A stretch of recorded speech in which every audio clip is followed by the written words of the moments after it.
মানুষ ডাকে মানুষকে কষ্টের আধারে, চোখে জমে অশ্রু ভারী জীবনের ভারে।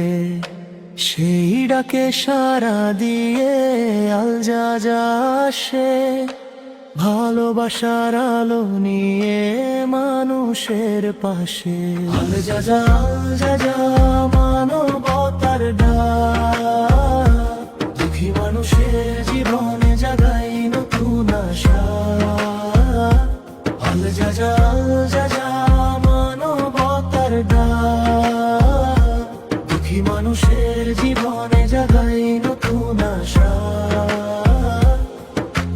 হাতে হাত রেখে একসাথে চলি, আল যাজা ফাউন্ডেশন মানবতার বুলি। এতিম শিশুর